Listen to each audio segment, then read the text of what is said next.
you want to control a population, do you think you go and you tell them exactly the truth? The main reason for the moon landing hoax is to perpetuate, to continue to propagandize with this spinning ball, Big Bang, evolution, cosmology that they've come up with. All over the world, people shout these epic pictures of the Earth from space with the moon over here and the sun over there and the planets.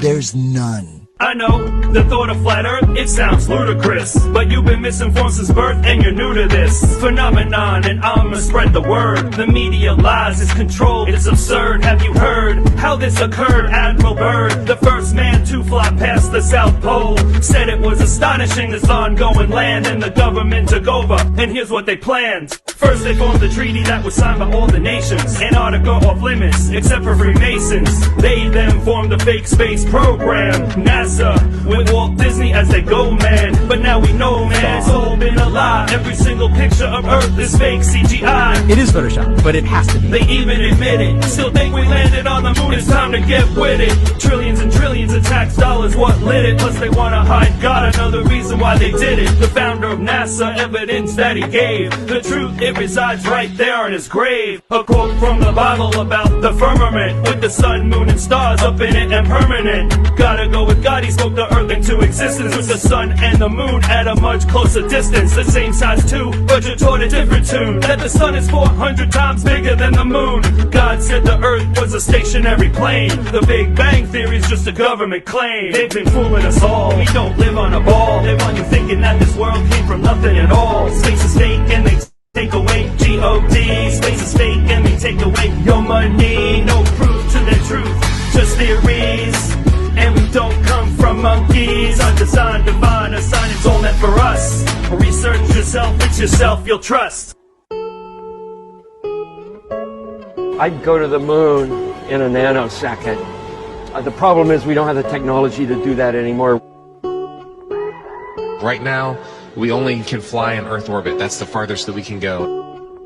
At night, the craters, or the dark spots, I like to call them, are black because it's in our sky and there's black sky behind it. If you look at the full moon during the day, those spots are now blue. Every picture we have from NASA of a planet is a artist rendering. They're not real pictures. If you take a strong telescope and look at a planet, it looks nothing like this. It looks like a self-illuminating light. It looks more like a star. They used to call planets wandering stars. They tell you that space, it's an infinite vacuum there, but then it should be sucking up our atmosphere of air. Yeah, you could look up antimatter, just more proof that this is not chit-chatter. With Polaris, the fixed star above the North Pole. But how can that be from what we're taught, what we're told? That the sun is moving 500,000 miles per hour. We circle it, spin and chase it, so let's face it, our star constellation would never be the same. Let's open our minds, unwash our brains. It takes a year to circle the sun, is what they say. So then in 6 months, we're exactly halfway. But now the sunlight comes from the opposite way. Then moon phases would change, and night would be day.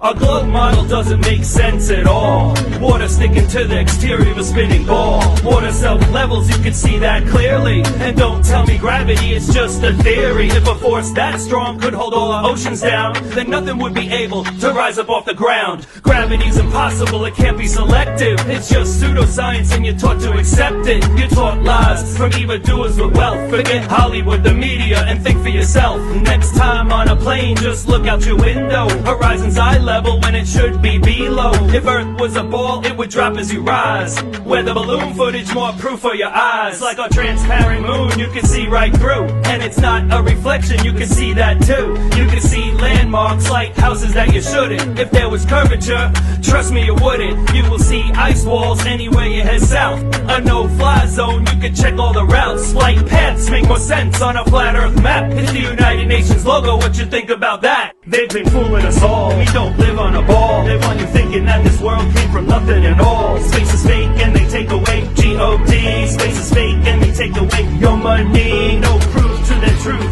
just theories. And we don't come from monkeys. Undesigned, divine, a sign, it's all meant for us. Research yourself, it's yourself you'll trust. In the Bible, it talks about the sea, there's the sky, there's the firmament. What the firmament is a dome. It says that in the Bible. Yeah, there's a firmament, the heavens are above it, and then it talks about how the earth expands to its four corners. The Statue of Liberty. It stands 326 feet above sea level, can be seen as far as 60 miles away. Now, if the Earth was a globe at the dimensions that they give us, that would put Lady Liberty at an impossible 2,074 feet below the horizon. It takes time to accept this, it's expected, like sunrise and sunsets due to perspective. It's not 93 million miles away, with sundogs, hot spots, and angled sun rays. Its close circles over the earth like a spotlight, and when it's far enough out of sight, then you got night. Picture looking down a really long hallway, ceiling lights appear lower going away. Denser air, water molecules rising, is why it looks bigger when it's over the horizon. Surprising, no video from space of Earth. They've been shoving this globe in your face since birth. And the ISS, another hoax indeed. Impossible to board at that ridiculous speed, moving 22 times faster than a speeding bullet. The rug that's under NASA, come and see me pull it. And I'm sick and tired of people saying show me the edge, cause you would freeze to death way beyond the ice wall's ledge. No one's been around the world, north, south, back north, only east or west, with a circle as the course. It's how you get around, evidence found. We don't live in a ball spinning faster than the speed of sound. In the late 50s, there was a treaty signed by all the major countries of power to not let anybody go into Antarctica. So if you try to get close to Antarctica, they're going to tell you, get the hell out of here. You could go on little explorations of it, but nothing without a bunch of people monitoring it. But I tell you what you don't see from the ISS, which you really should and you never do, is one of the 17,000 satellites that are also supposed to be spinning around up there as well. They've been fooling us all, we don't live on a ball. They want you thinking that this world came from nothing at all. They've been fooling us all, we don't live on a ball. They want you thinking that this world came from nothing at all. They've been fooling us all, we don't live on a ball. They want you thinking that this world came from nothing at all. Space is fake and they take away just theories. Space is fake and they take away your money. No proof to their truth, just theories. And we don't come from monkeys. Our design divine, a sign it's all meant for us. Research yourself, it's yourself you'll trust.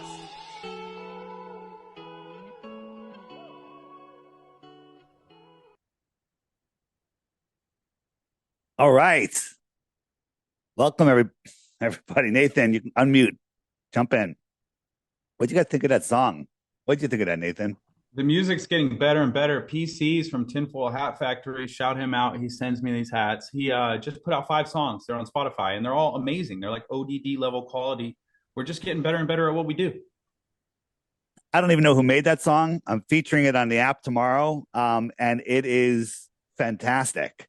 Somebody sent it to me, and I was just like, okay. So I'm uploading it, and I really dig that song. Kind of had said it all. I think that song could take somebody from glober to flat in 7 minutes. So most of you guys know Nathan. Nathan is mostly over on TikTok, crushing over there, crushing the globe religion. He's like one of those counselors that gets kids out of cults, right? That's how I kind of look at you over there. You're pulling people out of globe cults. You got a little. You want to wipe your lens? You got a big foggy lens. Yeah, 1 second. Let me fix that. I don't know what's going on. Yeah, no problem. It was like that on Modern Day Debate. That's pretty. Thank you, Nathan. Beautiful. No difference, but it's all good. It's this. There you go. Or maybe you have the blur background on. Maybe that's what I'm saying. No biggie. Nathan was on Modern Day Debate the other day with, who are those 2 guys? That's PhD Blitz. He's on TikTok hating on the creator half the time. Yep. And then trying to debunk Flat Earth the other half. And then Mark Reed, who I don't know if he has any credentials or he's just like a triggered Bill Nye wannabe. But yeah, the debate, man. And Blitz, the best comment you had, Blitz goes, I only do this as a hobby, part of my time. Baloney. Every time I go on TikTok, he's there. And if he's not crapping on Flat Earth, he's crapping on the creator. Unbelievable. It's just unbelievable. So my first live stream, I got Nathan here. We'll take any questions, anything we're allowed to talk about, mostly Flat Earth related, I'm guessing, but maybe people have other questions too. So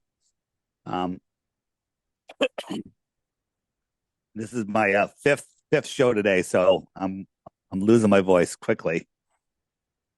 Well, I'm taking the 200,000 lumen flashlight to Lake Mead.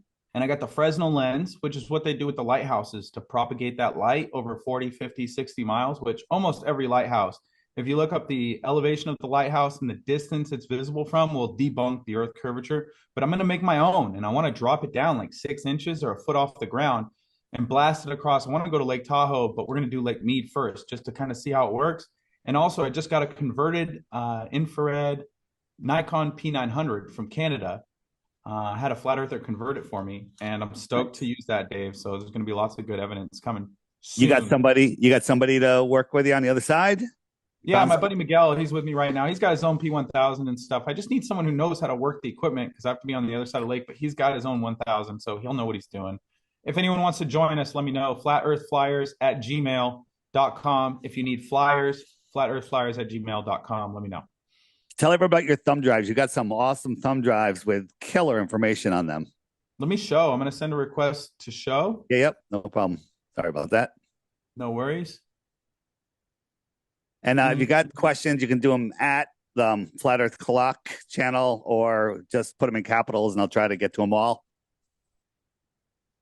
Am I sharing? I don't see you on the... Hold on. Maybe I have to give you permission to share. No, there we go. Hold on. There you go. Now you're good. Sweet. So we go to video clips. There's a couple different folders. This one has, an ODD song, high altitude footage of 120,000 feet, a couple different model videos, the sunset explained on a flat table, Jenna Fredo's 30-mile Toronto observation, Rob Skiba's video explaining why things disappear bottom first, the Canigou Mountains, the sun shrinking in angular size into a little dot.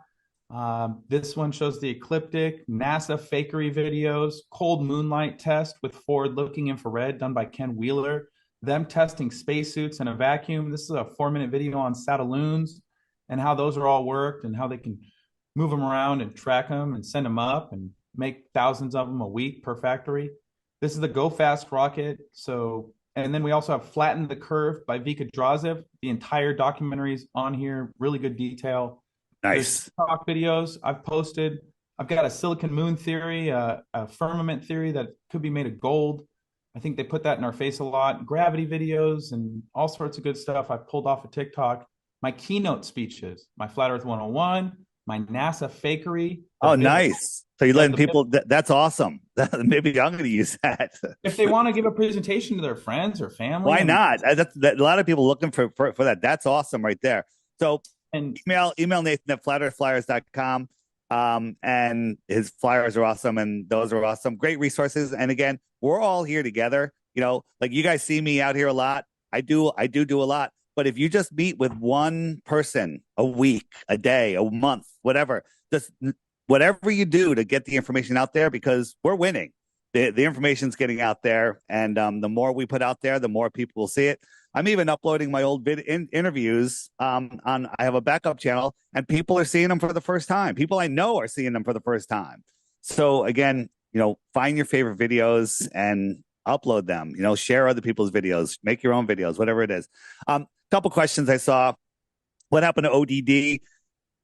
ODD is dealing with some personal issues, and we hope he sorts his situation out. He's around, and hopefully he deals with his personal issues. That's all I can say.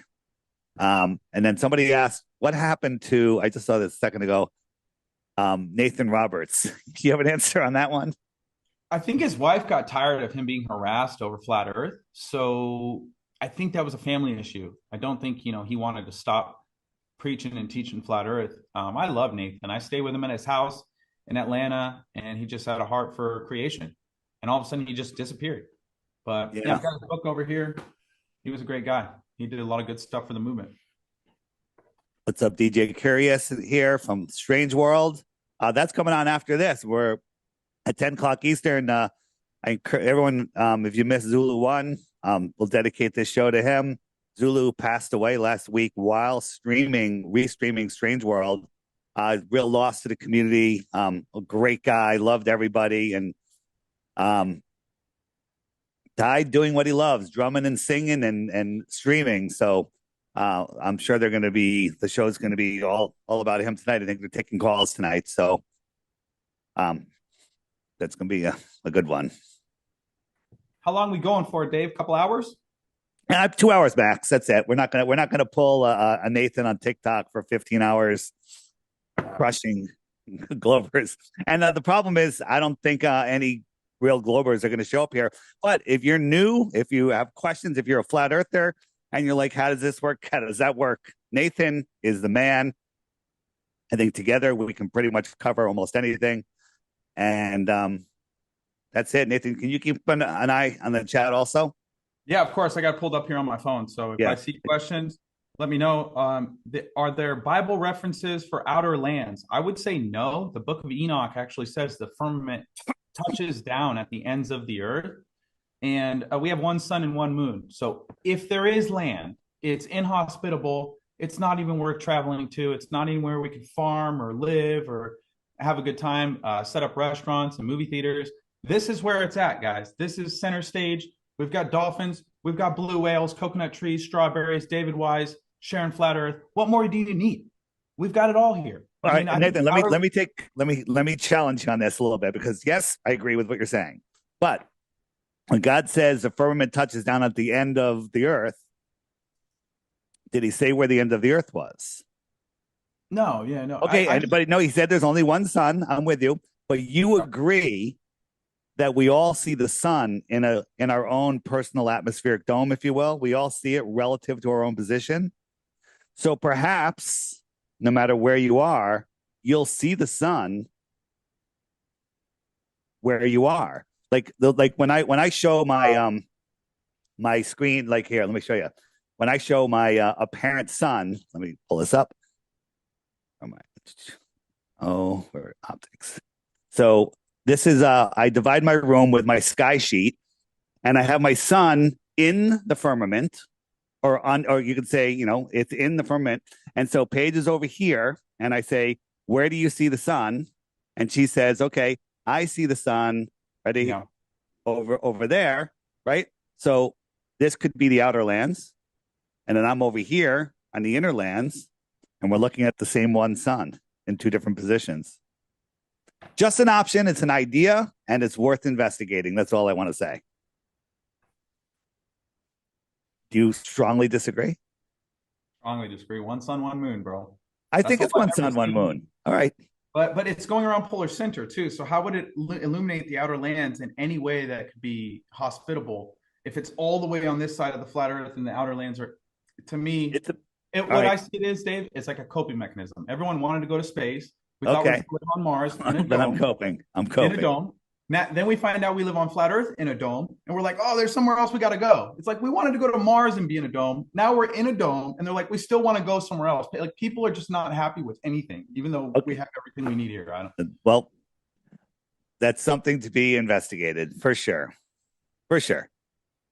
We had a question. This guy asked, why not another Go Fast rocket, Dave? What do you think about send up? And he said with the camera facing up.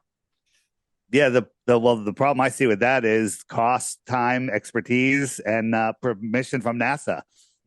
Let's say Nathan and I, we've got 20 million bucks to spend, and we're like, all right, we're going to build this rocket. We got to get permission, and we build a rocket, and the controllers go, hey, these guys have built a rocket. It's actually going to hit the firmament, and it's going to explode it. You think they're going to let us do it? It's just like our Jaron and Austin, are they going to let them see the sunset? No. It could be cloudy? Could it be canceled? Who knows? A million things could happen. There's a whole bunch of ideas, but one thing they're not going to do is let them see the sunset. They're not sitting back going, oh man, that Will Duffy, he really thinks the Earth is a globe, and he's bringing these guys there to prove it, and it's going to prove the opposite. That's not happening. That's not happening because this has been a deception that's been going on for whoever knows how long. And this is the deception that keeps us all slaves. So that's not going to happen. So I think it's so romantic that the Globers want to go all the way to Antarctica with flat earthers just to watch the sunset. It's the most romantic little love story I've ever heard. Pay $40,000 to go on a date with a flat earther to Antarctica and watch the sunset. So I called into Jaron. Did I tell you I called into Jaron's show the other day, and I said, Jaron, I have a prediction. I said some world event's going to happen, and all flights are going to be canceled for 6 months. And he goes, oh, really? I go, yeah, but the bad news is it's going to happen on the 17th when you're in Antarctica and you're going to be stuck there for 6 months.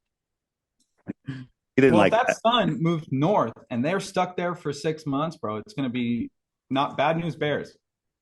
They're going to freeze. Yeah, well, we'll see. We'll see. So, all right, let's go through the questions. Do you think Christ, the Lord, Stephen Christopher got snubbed for the final experiment? Pastor Duffy should have known better than not to invite the Lord reincarnate. I don't even know who this guy is. Well, I think he's talking about the concave Earth guy from years ago. I think he died. Concave Earth makes no sense when you look at it. I mean, if you think about it, concave Earth, Globers say that planes are nosing down when they're flying over level plane. Think about this: the SR-71 Blackbird would have to pull an upward arc at 80 feet per second just to follow the concave Earth, right? That would push them down into their seat, and the SR-72 would have to go at like 130 Gs in an upward arc. It's the reverse of a 0G plane. It's a 130 G plane. None of that works.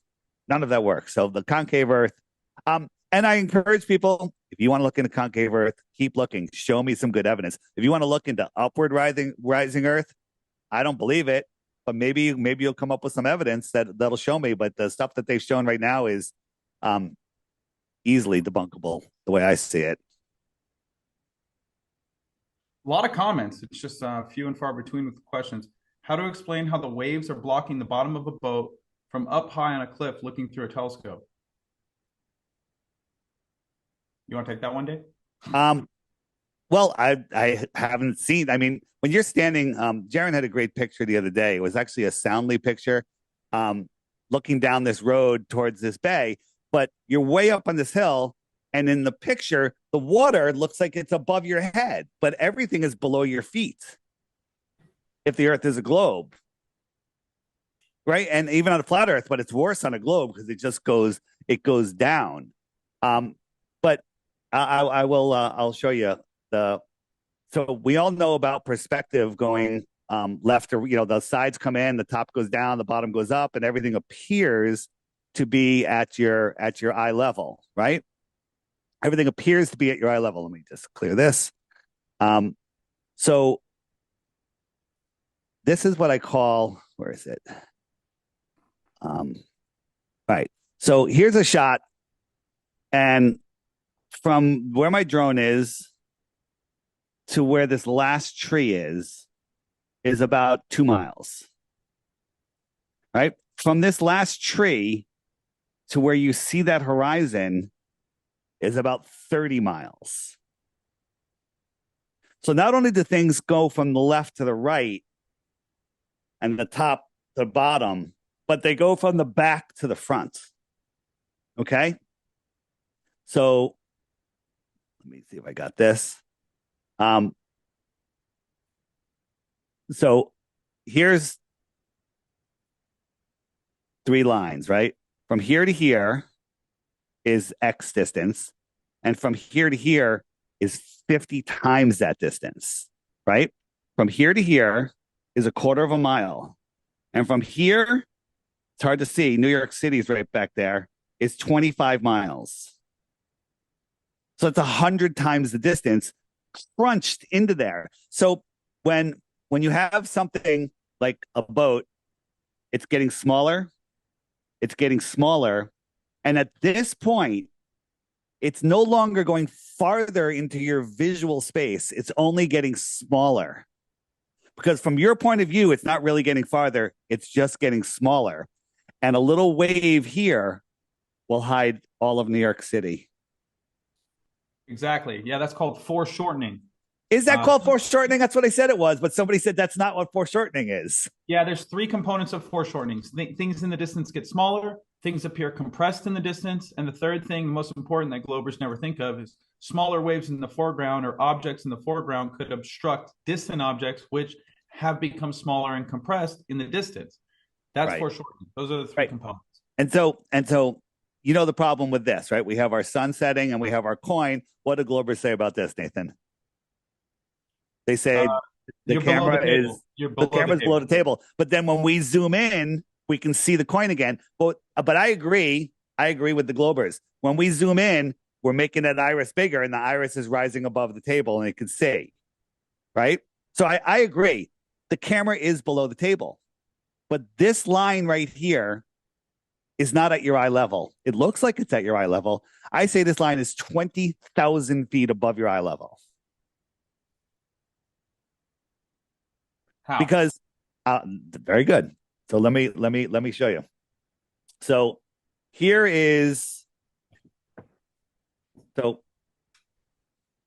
we have our perspective grid. And those of you that watch my videos, I do this all the time, but I'm going to make some new graphics. Got this guy's eye line. We'll throw a mountain here. Mountain's 3,000 feet above his eyes. You got the sun above it. Sun moves away. Is it below the horizon or beyond the mountain? Beyond the mountain. Beyond the mountain. So we move the guy backwards, let's say 25 miles, and now the mountain looks like it's at his eye level. Flat or globe, it's still 3,000 feet above his eyes, right? Globe, you could say it's a little lower, right? It's still 3,000 feet above his eyes. So we move the sun beyond the mountain again, right? So this looks like it's at his eye level, but it's already 3,000 feet above his eye level. It gets worse. Add the sky, so you have the atmosphere. If there was no clouds, you still have the atmosphere, and over a certain distance, the atmosphere will become opaque. But the atmosphere also compresses into this line. So as the sun goes away, this line is the top of the mountain and the entire atmosphere. How high is the atmosphere? 15,000, 20,000 feet? So 20,000 feet is compressed into that eye level, and it's opaque. So anything celestial, any celestial object will go beyond it. Terrestrial objects will go into it, and sometimes you can zoom them out. And then you have your foreshortening, so things are just getting smaller and smaller and smaller. So the little wave in the foreground will hide that thing getting smaller and smaller. It's how our eyes work.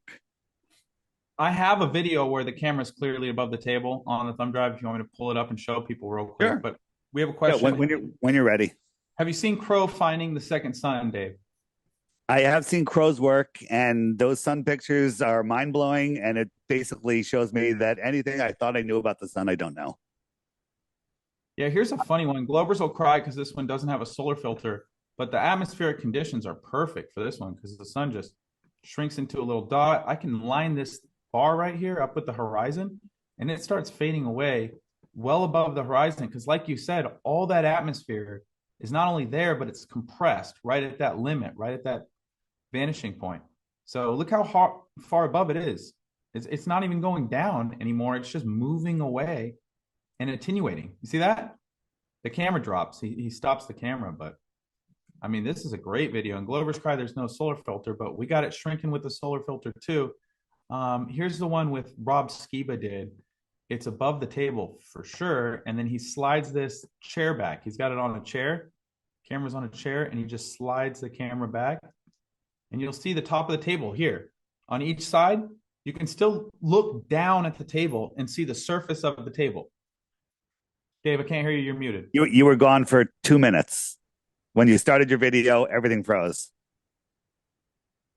Oh, no worries. Start over. Are we still streaming? Looks like we're good. Okay. Yeah, I see it online. Okay, cool. I'll run through that one more time. Yeah, this is a video of it above the table. You can look down at the table. You can still see the surface of the table, even though it's moved away, right? So we're looking down at the table, Dave, right? Are we freezing up again? Oh, you froze on me. Is it playing? Can you guys hear me? Hello. Not sure what's going on there.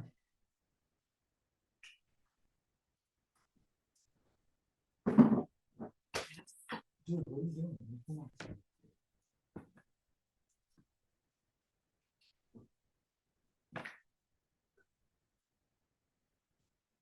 Whenever you're sharing, you're freezing. Weird. Yeah. Let me try that one more time. Desktop. The stream is perfect. All right. Can you hear me? I can hear you now. All right, cool. I'm going to play this sun getting smaller video one more time. All right. Well, last try. If it doesn't work, we're gonna have to do something else. No worries. You line this bar up with the marine horizon right here. Yep. And then you slide this over and the sun fades away above this bar. Yep. You'll see local light illumination. You look at any of the NASA photos when a sunset, it's 1,000 times bigger than the Earth. So it illuminates the entire horizon. That's what it would do on the heliocentric model. That's not what we see. And then I just want to show you this video. This is the one where the camera is above the table still. He puts the camera on a chair and rolls the chair back. So you can still see the top of the table. Yep. So they can't say that the camera is below the table if you're looking down at the top of the table in this video. So I just want to point that out. But yeah, let's find some more questions. And the other thing, the marine layer, which is that thickest air above the water, that becomes opaque even closer. So that'll even replace waves. And they're also probably taller than waves. So things will disappear into that marine layer. Question, has anyone noticed what SpaceX doing in the sky in the last 10 years? That's kind of a vague question. I don't know where to go with that one. Somebody asked why all satellite dishes point south. I don't know if they all point south, but I think that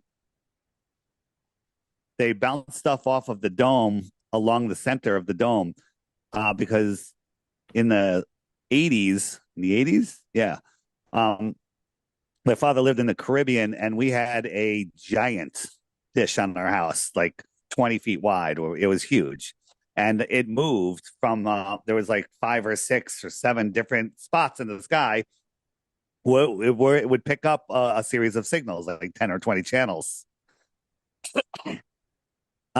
So I think what they're doing is they're sending signals up to the dome at a certain point, which they've energized. Because remember the report where they said they either hit it with a laser or a bomb, and it energizes the dome and it stays energized for years, and they could bounce signals off of that. Some NASA whistleblower was talking about it. So think about this. You're NBC, you're transmitting, you just shoot it up at that one point. Anyone that points a dish towards that spot on the dome will get the signal. Yeah, there's a part in the 3-Body Problem on Netflix, which if you guys haven't seen, it's interesting. There's tons of little nuggets in there.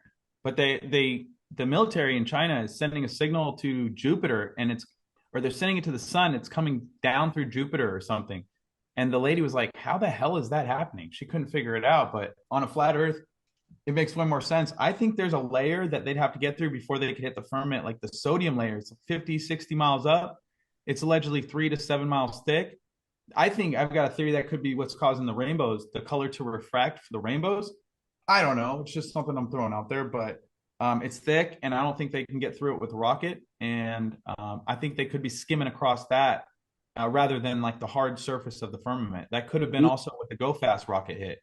You know, you flat earthers, you don't know things. So then you must be stupid, right? You know, you don't know what the sun is or how far it is, but we know the sun is helium and hydrogen floating in a space vacuum with gravity that holds on to Pluto and Neptune and ignores our moon. Okay.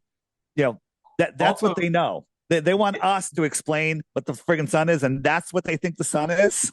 Okay. Also, Dave, did you know the ozone layer is more dense than the layer below it? So Globers will always bring up this idea that the atmosphere just attenuates into nothing off into space, but it attenuates, and then you get the ozone layer, and it's more dense than the gas below it. Have you ever heard that? No, I have not. Yeah. So it doesn't just attenuate up to the firmament. The ozone layer is actually thicker than the particles below it. I was talking to somebody, and they were like, well, I'm a ham operator, and we bounce signals off the moon. So how can you tell me the moon, you know, and we could time it, and we know how far it is. Well, if there's a superfluid up there, that could slow down the signal. So they're assuming the medium that signal is traveling through. We could have explanations for that too. Yeah, it slows down, it hits the dome, comes back, and they're like, oh, that's the distance to the moon. Yeah, beautiful. Yeah, the distance to the moon's funny too. They used parallax to figure that out, and they said they couldn't do it with the sun because the moon has topography, but the sun doesn't. The sun has sunspots. So they could have used the sunspots the same way they used the topography on the moon, but they didn't because it would have been the same distance. I don't know. Yeah. So first, Run Boston Bear, I saw your question about that song. That song will be the featured song on the app tomorrow. Everybody download it, share it, upload it to your channel. I think it's a great song. Love that. Rachel's asking, how did I first wake up to conspiracies? Not flat Earth. We've heard that one. I kind of just my whole life been questioning things. I told the story about the teacher teaching me about gravity, swinging a bucket of water around, and like first grade or something. And I said, doesn't the water have to be on the outside of the bucket? And the teacher goes, well, this is how we're taught to teach it, and this is how I'm going to teach it. Right. So maybe that's when I woke up. But the real one for me was 9/11. That picture I showed you with the rowboats on the beach, that was actually looking at New York City. And the camera doesn't do it, but clear day. Trade Towers are right there. So I watched it from that location, and it wasn't what we were just showing on the news. So that was my real wake-up call. Yeah, for me, I went to church randomly when I was 22 years old with my friend. It was my first time meeting this pastor, Daryl Lawson. And at the end, we're just chatting back and forth, and he starts bringing up nanothermite, all this stuff. And I'm like, what are you talking about, bro? What is nanothermite? Why are you telling me that the GOV was responsible for 9/11? You have lost your mind. I thought he lost his mind. And I went home and looked into the information. I was like, yeah, it fell at free fall speed. Like, how could it do that? It would crumble off to the side. And I just started putting pieces. And for 10 years, I was like, there's something more to this conspiracy. And then I found Flat Earth, and I was like, this is it, bro. This is what they're hiding. This is how they're all working together. And this is the ultimate conspiracy. So this is the bottom of the rabbit hole, in my opinion. And then there's so much to learn here, and it never stops. So, yeah. They found the passport from the terrorists on the sidewalk. It actually landed next to an FBI agent's feet. Otherwise, a regular bypasser might not have noticed that it was a terrorist passport. So that was one of the key things that just made me go, all right, this is 100% nonsense. And then once you realize that everything is nonsense, it's all theater, you can start, disconnecting from it and stop giving your power to it, because the entire thing is theater. The alien invasion that's going to happen, and the Project Bluebeam and all the stuff, it's all theater, right? It may not even happen. It's just theater to get everyone's emotions, and so they can literally harvest our loose energy. Flat earthers, we get it. And if everybody would just relax, calm down, and stop freaking out, I think that the whole thing is going to come together way better than anyone realizes. The other thing is, and I said it, I think I said it, I've done so many podcasts today, I don't know if I said it here. We have to stop fighting with each other. Upward rising earthers, do your research, present it. If we don't agree with it and you still think we're wrong, keep doing it. It's fine. Globers, globers, we're against the globers, but the globe is a lie. All right. And that's what matters, waking people up to the lie. So there you go. We got a question here from DJ Curious. I get this a lot. How does the sun's rays hit the underside of planes? Is that just the angle when the sun is setting where the planes are at? Why do globers use this as proof, Dave? So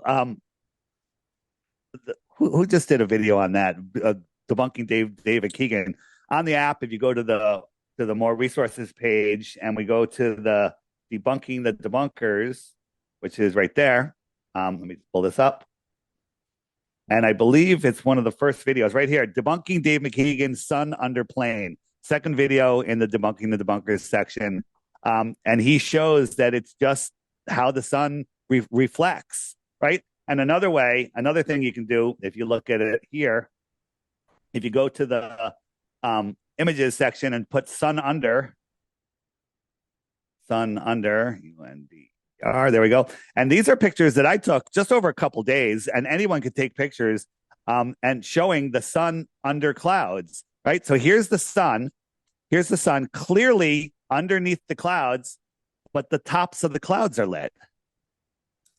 The tops of the clouds are lit, right? That was what I was going to bring up, Dave. Yeah. So here's again the sun underneath these clouds, but if you look at the clouds, you can see that the tops are lit right here. The top of the cloud is lit, and the more you look at these things, you see the tops of the clouds lit. Now, what's different about these clouds? These are thick clouds, but when you look, and there's thin clouds. They look like they're lit from underneath, but the thick clouds aren't.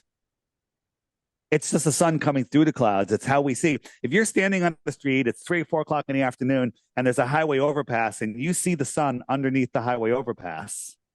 Is the sun below the highway overpass? No, it's just you have an angle to the sun, right? You know that the sun is way higher than that if it's up, up in the sky.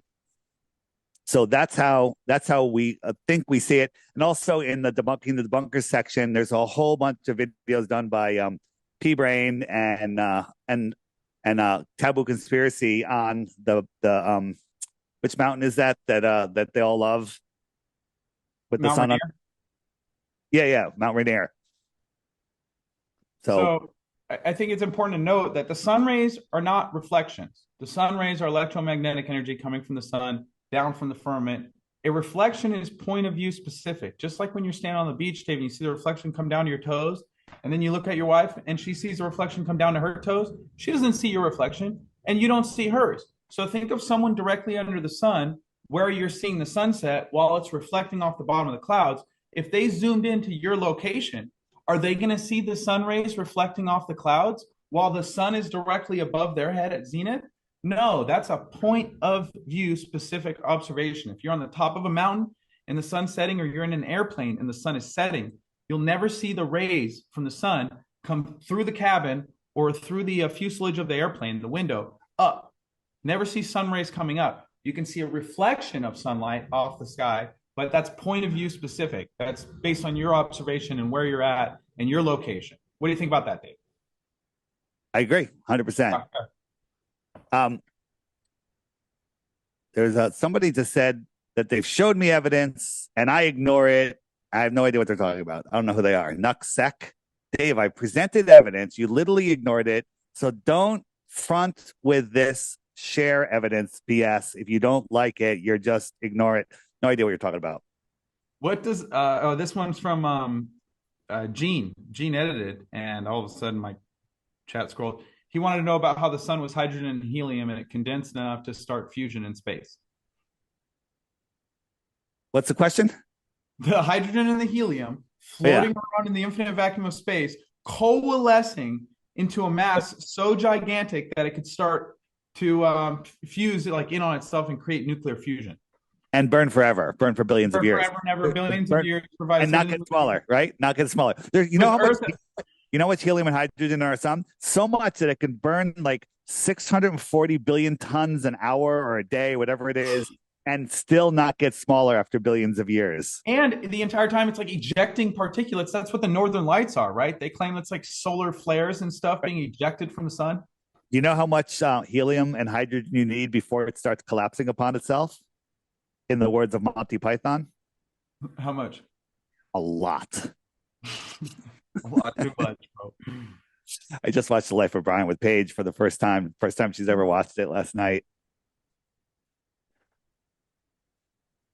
A member in chat wanted a link to the intro song, please, Dave. A link to that's going to be on it's going to be featured video tomorrow on the app, 8:01 a.m. Eastern. All right.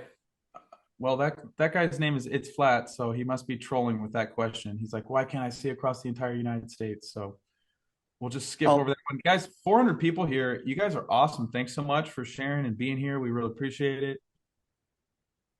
We can answer that one if you want. Yeah, like I've had observations where I couldn't see buildings in the distance. When we rented a helicopter and converted the camera to infrared, thank God we converted the camera, because when we got up above the tree line, you couldn't see any of the buildings. And then we turned the infrared on and you could see all the building. So infrared travels further. It's why the military used it. It's refracted less. It's attenuated less by the atmosphere. The 4 main things that cause attenuation, and I haven't found a single glober that knew this on TikTok, water vapor, carbon dioxide, oxygen, and ozone.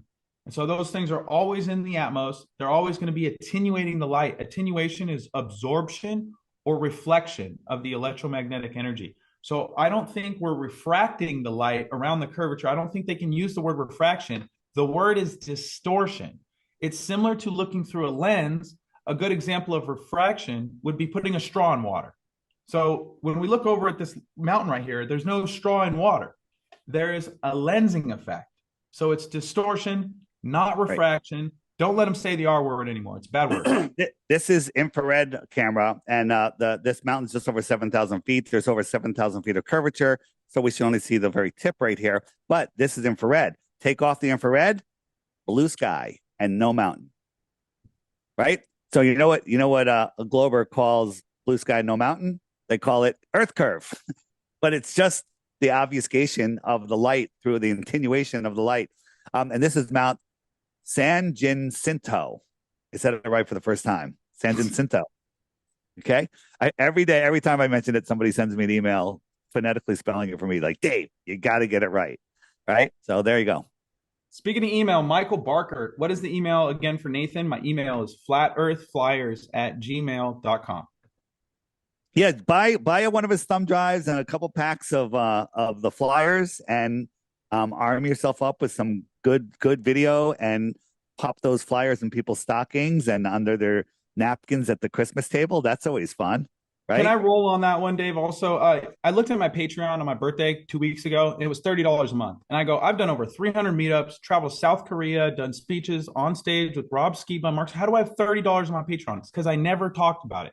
Because I don't want people to think I do this for the money, but if you guys can do like $3 on my Patreon, or like $1 on my Patreon, if everyone who told me they loved what I did, like contributed $1 a month, then I'd have more technology, I'd have more time, I'd be able to travel more. What's your Patreon?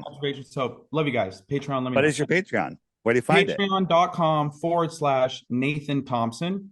But if you want to email me, I can send it to you that way, flatearthflyers@gmail.com.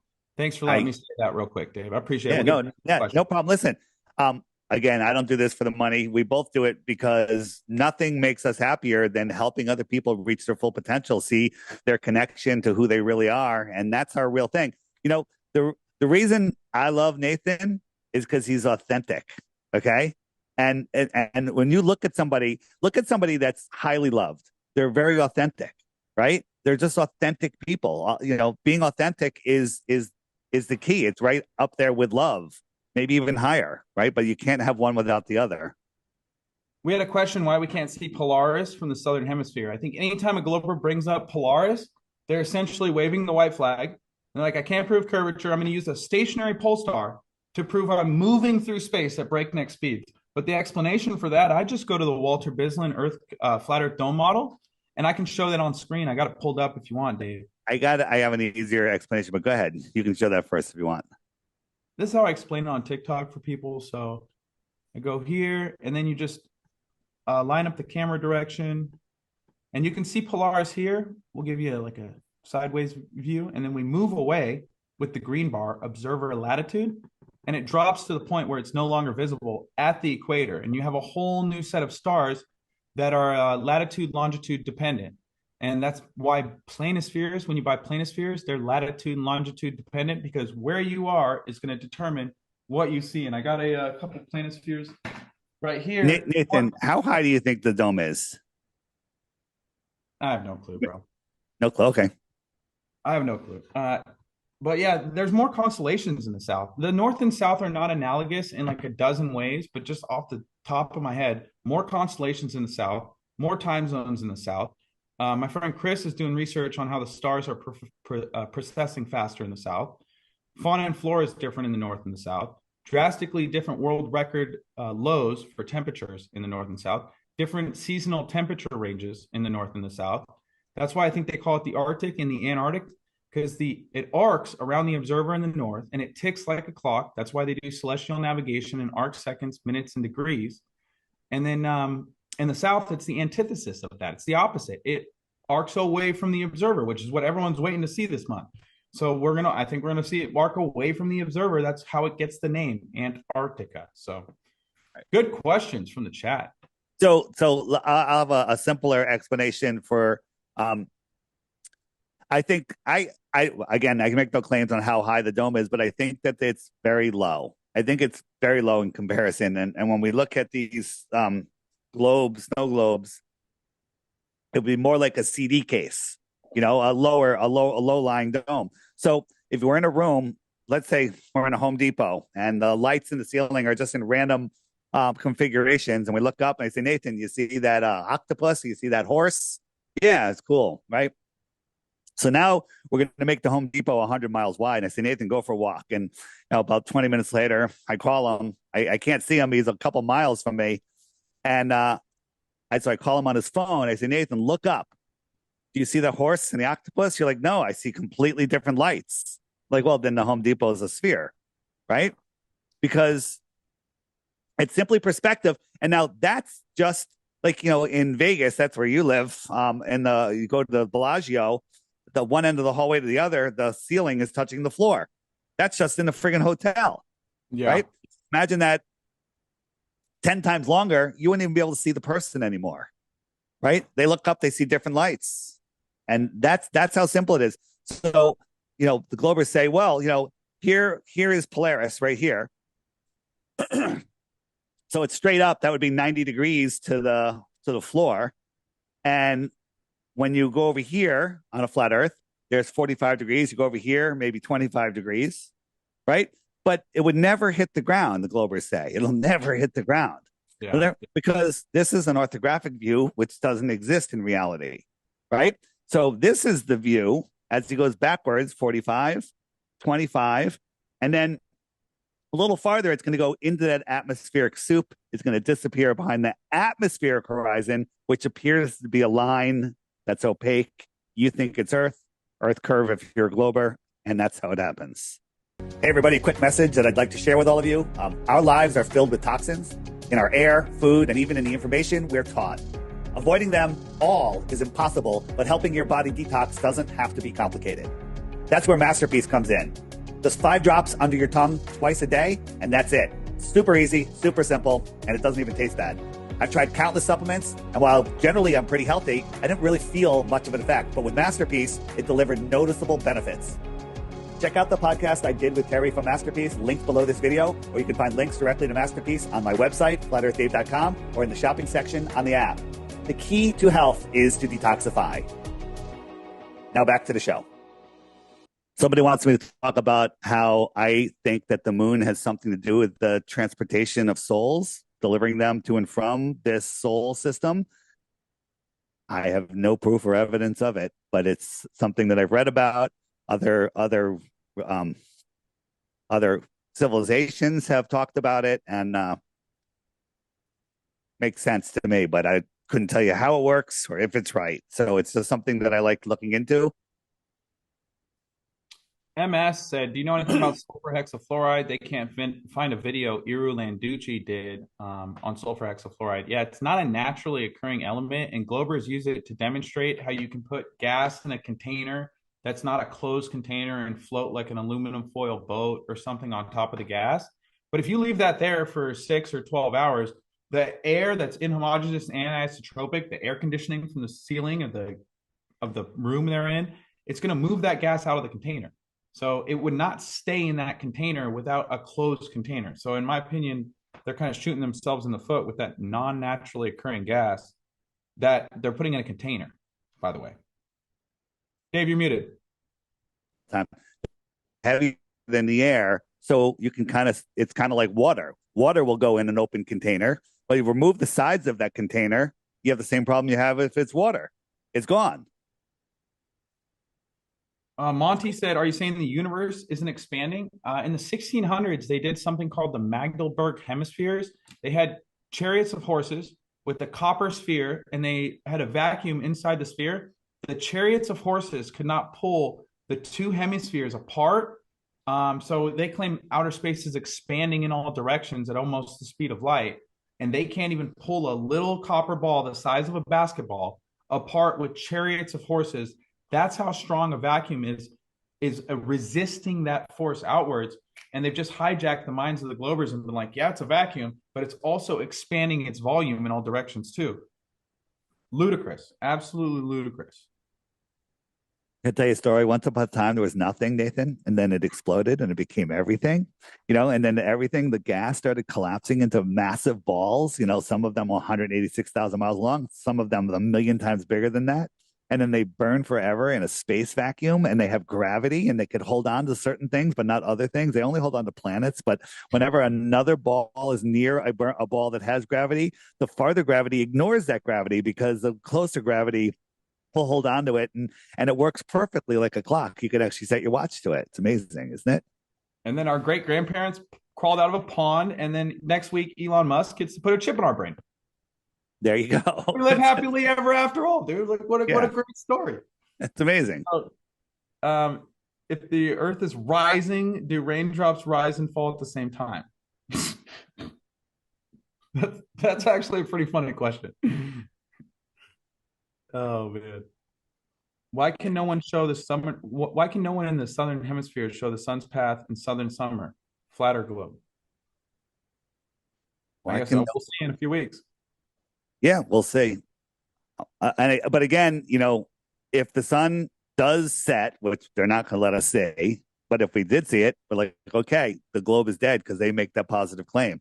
Now, flat earthers, including myself, said a circling sun cannot work in Antarctica. I also said a flight from Santiago is impossible to New Zealand or to Australia, a nonstop flight. But then I found out flights have longer distances. They use the air currents, so they fly higher. So yes, we're allowed to change our mind based on new information. Globers know everything and never change their mind, no matter how ridiculous.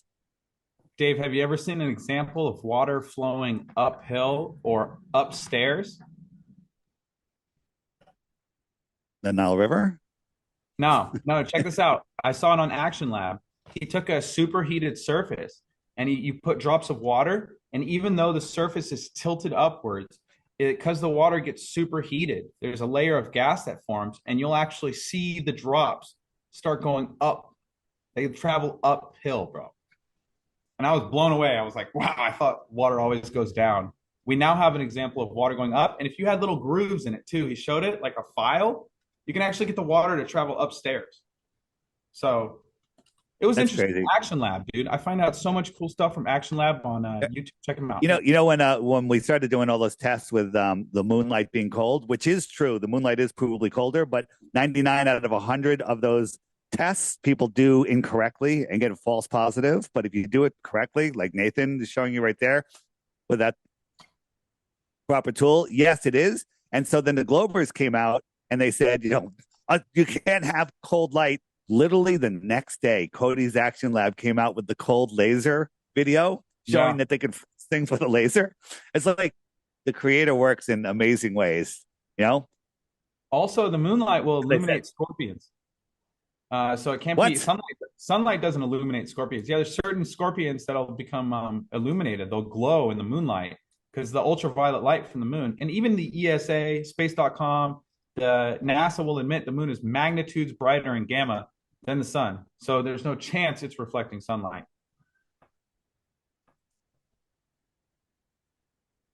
Amazing. Amazing. John said, I'm huge in flat earth, but I have a question. Okay, well, I love questions. He didn't put the question, dude. And then he said, I really need your help. I have a question. All right, well, John, type the question, bro. We're happy to help. Type it if you want to type your questions in capitals. It helps. Do you think, Dave? Do you think fallen angels are disguised as celebrities? Can't rule that out. I don't know what's going on with celebrities. There's a lot of crazy stuff. Go ahead. I just read a book called Thanks for the Memories. This lady said she was purchased at an auction by Bob Hope. Her family before then was already split in her personalities and stuff. She talks about Sylvester Stallone making films with dolphins. I'll just let your imagination wander there. But Margaret Thatcher, Mickey Rooney, O.J. Simpson. She says all these people are under control from very young ages. They send them to high schools. The high school she went to, the people were working for NASA. She mentioned some astronauts that went to, I think it's Taft Middle School in Woodland Hills. And she said, they'd be able to miss days at a time. They'd come to school and just be completely out of it. And no one would call their parents or the police or report anything. Everyone was kind of like hush-hush about everything going on. But, man, her book, I read it in 3 days. It was 400 pages, and it blew my mind, Dave. She said Alan Greenspan has separate mints in San Francisco, and they're just in warehouses printing off money. And depending on what's coming into the country through the ports, they either rise the influx with inflation or lower. And she was with JFK and Nixon and Lyndon B. Johnson from the time she was 10 to serve as the president. So it was gross. Book's worth checking out if you got a stomach for it. Yeah, so that's just the beginning, right? So again, who are these celebrities? I don't know. You know, do you remember when have you seen the pictures like claiming that like Eddie Murphy and Clint Eastwood, they're vampires because there's pictures of them from like the 1800s and it looks exactly like them. You've seen those, right? Yes. So, yes. Or, you know, maybe they're clones, if that's the right word. Or maybe they do live forever. Who the hell knows? Or twins, right? I know they work with twins quite a bit. Or, you know, with if you look into the Cabbage Patch Kids and the incubators, maybe they were just breeding, and there's a lot of them that are the same. So if you come from this line, there's a whole line of Eddie Murphys, you know? Yeah, Mr. Jones said, if the globe model was accurate, why isn't there a small scale model of it holding water? And Globers always ask us this model question. They don't actually know what a scientific model is. A scientific model is a representation of a particular phenomena in nature. So when it comes to specular reflections and gas pressure gradients and water needing a container and frictionless orbits with quantum locking, we have all the models on flat Earth. It's like a Victoria's Secret catalog over here. And Globers have cartoons, video games, falsehoods, and vain paralogisms that they masquerade as proof and evidence in science, but it's a joke. So we got all the models. Don't let them bamboozle you or Jedi mind trick you with that model question, because they can't model water on a spinning ball. They can't model gas pressure next to a vacuum. They can't model a gravitational orbit. They don't have any models. It's just a video game, a cartoon. So I love that one. That's a good one. People got to learn the model one. Why do planets not twinkle like the stars do? Because they're separate. They're separate from the stars. They're unique from the stars. You should investigate why there's no 24-hour circling moon in the Arctic. I think there is a 24-hour circling moon every month. Yeah, my friend is in Australia or Alaska. She's on the 60th north latitude, right where you can see it, and she says you can see it circle around sometimes. It's just hard to see during the day. You know, no, you're not going to notice it. Like the moon is in the day and the night. When it's in the day, it's hard to see. The sun never goes into the night sky because it's always day when the sun's out, or daylight at least. Well, a few months out of the year, they'll have 24-hour nighttime up there. Right, but it's still daytime. Still daytime. If it's light, it's day, isn't it? All right. Why can't you see a car that is 6 feet in front of you when there is dense fog? Come on, Globers. All right. Sorry. I got to stop reading. I got to proofread them first. Have you heard of Knoll Island? No. Doesn't exist, and it's used for coordinates to work. I guess that was a joke. I don't know. No, that sounds like something NASA would do. This guy's asked about the Pearl Harbor attack like 20 times. Bro, that's a meme. That's a cartoon meme. Okay? I've seen that question so many times. What, like he doesn't understand how Pearl Harbor could happen?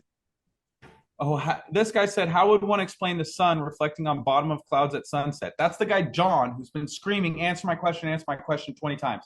We went over it about 20 minutes ago, but real quick, reflections are not sun rays. So you'll never see the sun rays coming up into an airplane or up into a cabin on a hill. The sun rays always come down. Reflections are point of view specific. It depends on where you are. That's why you can see the reflection on the bottom of clouds, because of where you are, not because the sun rays actually beaming up onto the top of the clouds. Right. And if the sun was setting below an Earth curve, you would have a sweeping shadow from behind your head towards the sunset as it went down, right? Because the sun would be going behind the ball, so that shadow would sweep forward from behind you towards the sun across the sky. Never been seen. Never happened. Never happened.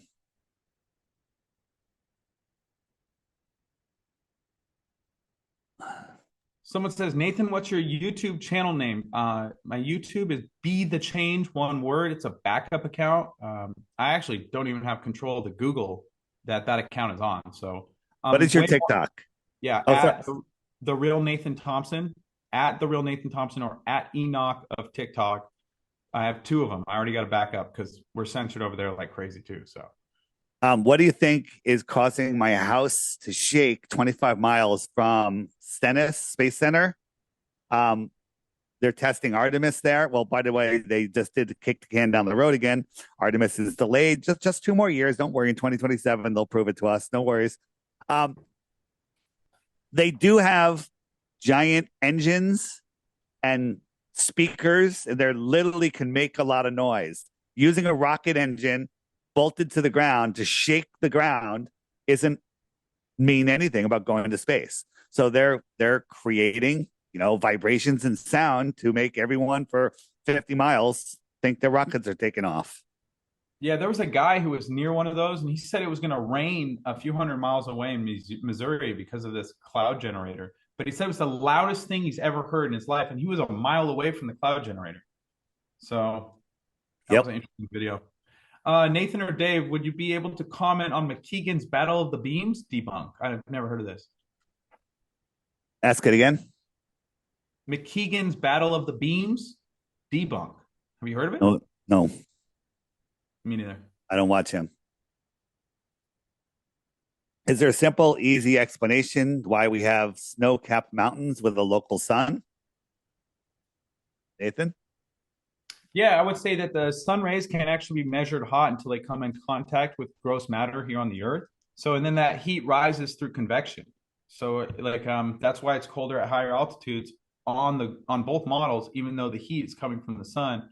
It doesn't actually. It works through convection. That's my explanation. Right. And then people are like, well, why is it warmer in August in the north than it is in June when the sun's farther in August? And the answer is very simple if you think about it.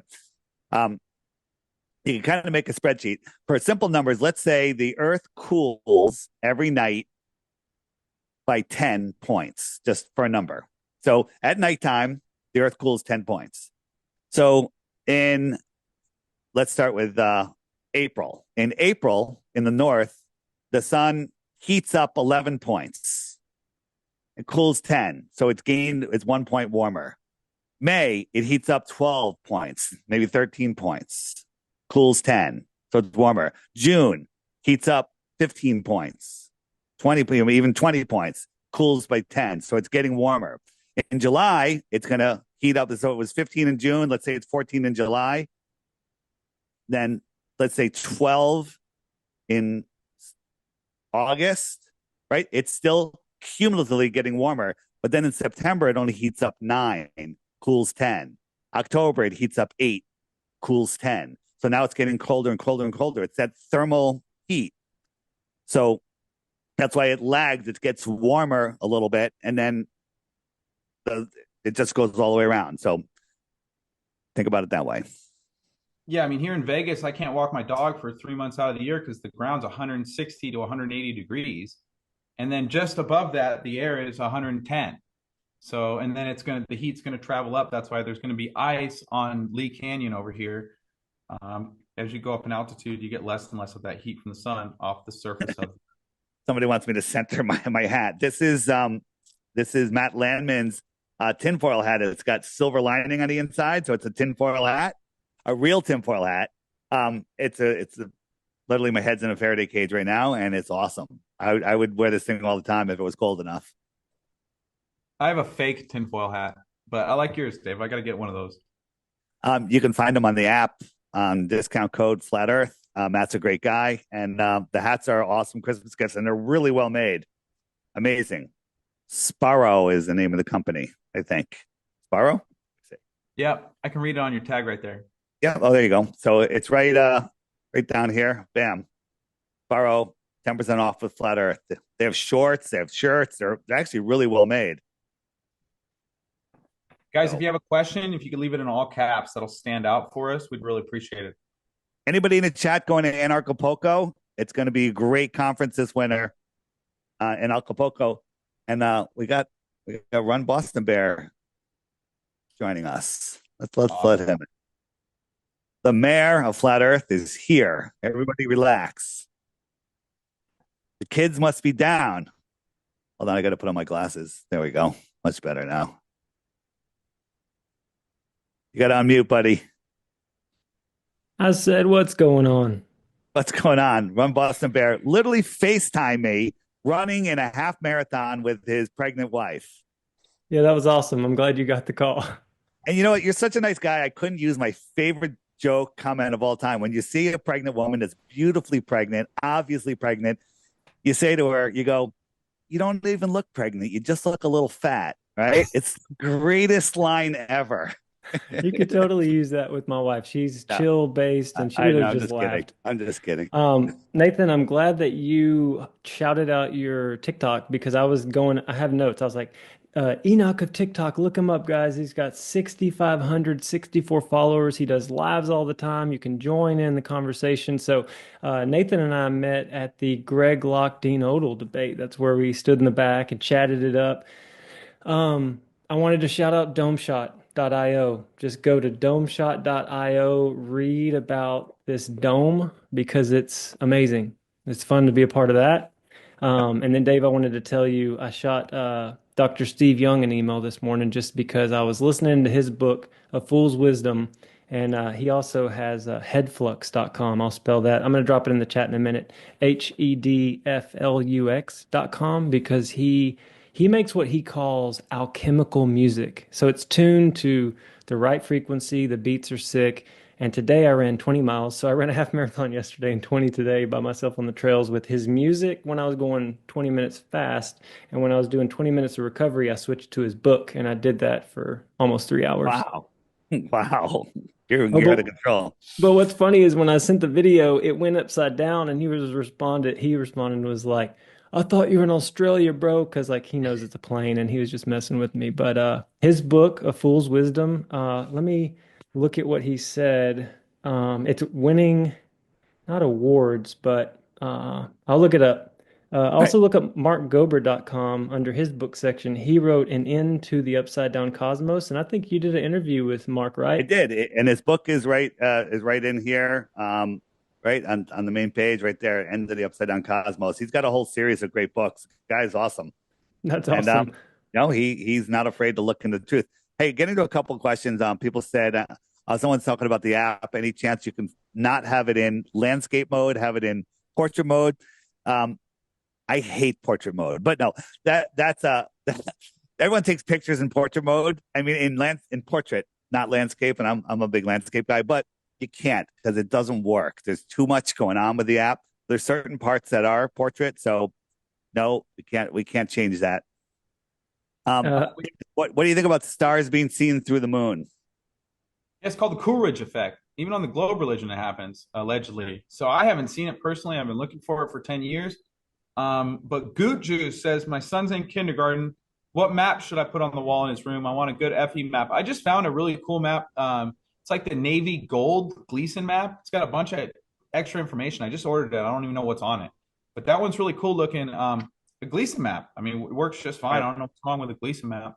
If you hit the more resources button, which is on the app, which is the spiderweb button, right here is a high-res downloadable Gleason's map, I believe. Hey, Dave, I found the email. Yeah. Dr. Young said the book hit #1 in philosophy of science category yesterday on Amazon in UK, displacing Sam Harris, Neil deGrasse Tyson, and Aaron Schrodinger. Nice. Pretty epic. Yeah, I don't want to throw off y'all's show. I just wanted to pop on and tell you I love what you both do. I mean, both of you are pushing back the darkness, slaying these questions. I mean, I know if I talk too long, you'll get behind on everything that you're doing. So, Sarah, you can hang out for a little bit. Maybe you want to answer a question. Please comment on the final experiment and the disputes. Nathan, you want to throw your 2 cents in there? Yeah, it's not an experiment. First of all, it's not the final anything. That's not how science works. On top of that, in Abu Dhabi, they have these photovoltaic cells inside of a dome to mimic the Enelima for an observer in the south and in the north. And they spent millions of dollars doing it. And in the south, it arcs away from the observer. So I'm convinced that's what we're going to see. I got to say bye to my friend Miguel. We're testing Lake Mead tomorrow in Vegas. And I need someone in Tahoe. If anyone's in Tahoe, my host yesterday for a month has been on TikTok. Come on up. I'll house you. We want to test it. Yesterday, he's like, oh, I got to ask my roommates. I don't know if it's cool. I'm like, bro, I'm going to find someone else. So if anyone's in Tahoe, let me know. Otherwise, I'm just going to get a room or something. But cheers. FlatEarthFlyers@gmail.com. Thanks, Dave. Yep. And No problem. Sparkle said, where can I find more info on dinosaurs or lack thereof? I would say Crow 777 radio, like CRROW 777radio.com has some dinosaur hoax videos, and Eric Dubay has a couple epic ones. Yeah, absolutely. And don't be afraid to subscribe to Crow. Everyone needs to listen to his stuff. JT, I tell people, don't send your kids to college. It's a waste, right? Mm-hmm. Send them to Crow University. A couple families did it, and their kids are awesome now. Their kids are like interested in stuff. They stop playing video games. They stop being hoodlums, right? They've got interested in all sorts of stuff. They want to start their own businesses. It's amazing. That's awesome. Yeah, like I've subscribed. I hated history, architecture, because I guess I sensed that it was all nonsense. It was all BS. But now it's like I can't get enough of it. I've subscribed for months and months and months, and I'm so busy with FE stuff and like staying in the community up to speed. I don't get to hear very many of his. But it's always top of the list for me. I always listen, and I crank through it. 2 hours goes by, it's done.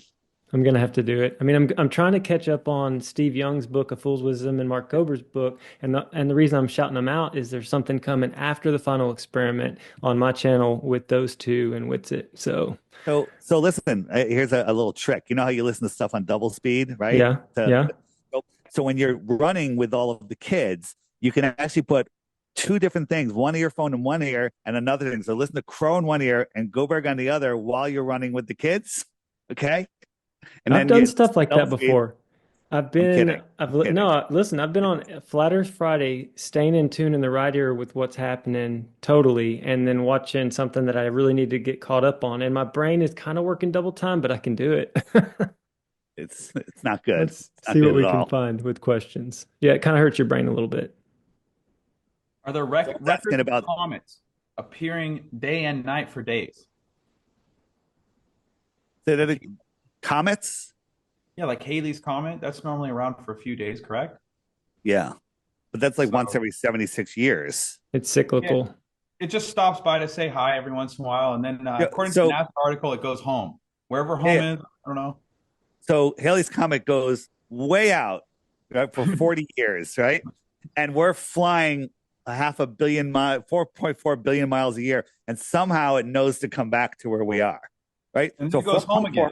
Billion miles times 76 years, and then it finds us. What do you think about this, Dave? Do you think that the moon is reflecting a map of the Earth? Because I personally don't. I think that there is some sort of connection, as we're all part of the same living system. So there is something to the shapes on the moon. They're not meaningless. They're connected to us, just like we have similar DNA to monkeys, but we're not monkeys, right? That might have similar shapes to something on the Earth, but it's not I don't know if it's a map of the Earth or not. I've got an interesting silicon moon theory. I came up with this based on like silicon being used in all the electronics. They use silicon wafers, which is a silicon disk. Am I sharing screen, Dave? Yep. This is forward-looking infrared. I think Jay Tolan took this. And the bottom picture is the UV index for the Earth. It's focused between the tropics, exactly what we would expect with the sun, local to us between the tropics. But if these are both balls reflecting light, why is the light not propagating off the surface in a similar fashion? So this right here, in my opinion, is just a globe debunk. But also you go forward, the unlit portion of the moon has no thermal energy at all whatsoever. I saw that. It's almost as if it's not even there. And then you have like the brightest thing on the moon here is behind a mountain and behind the curvature of the moon if it's a sphere.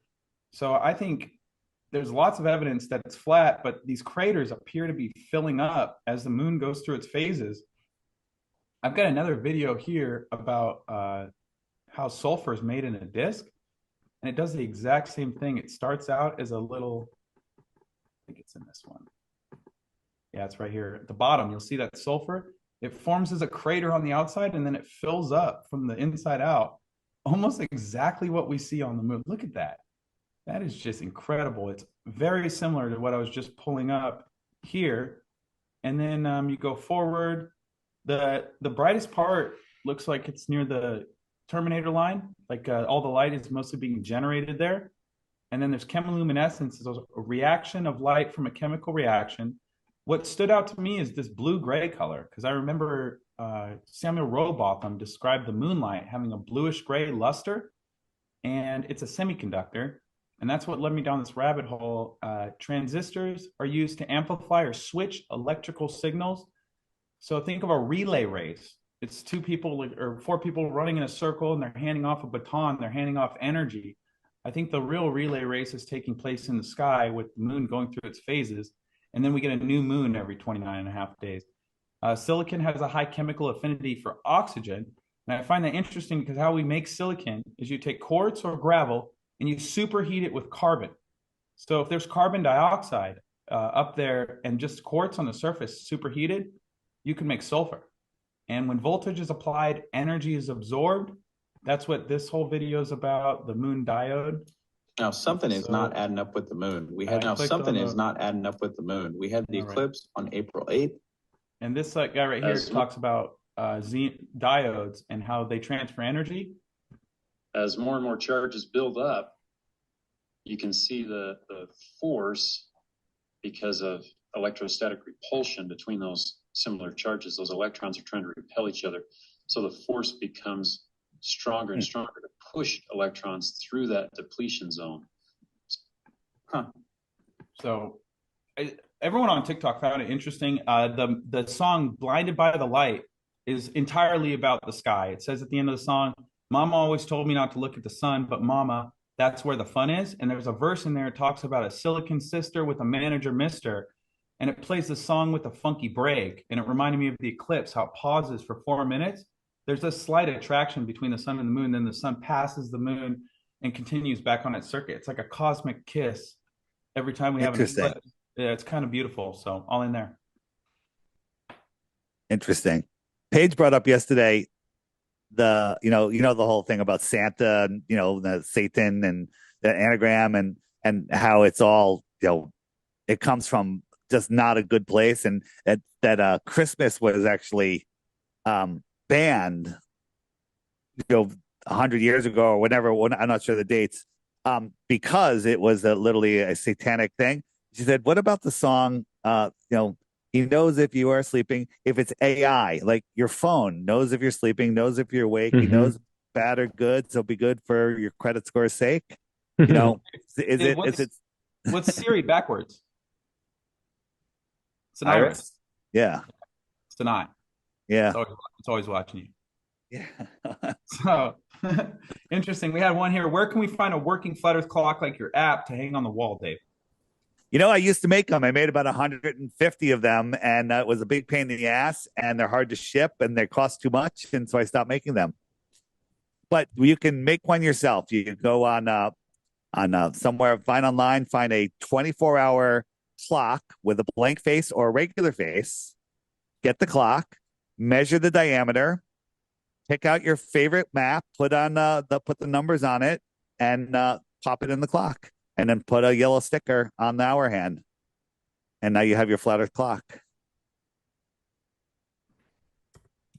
All right, I've been dropping links. I dropped Joe's. Hey, I was wondering, Nathan, have you watched much of Joe Hanvey's work? No, I haven't.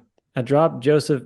So basically, Joe Hanvey's just a chill guy. He's a follower, like faithful dude. He's been into the game for 14 years, like absolute flat earther for 14 years. He has 2 amazing telescopes. He's always pointing them up in the sky.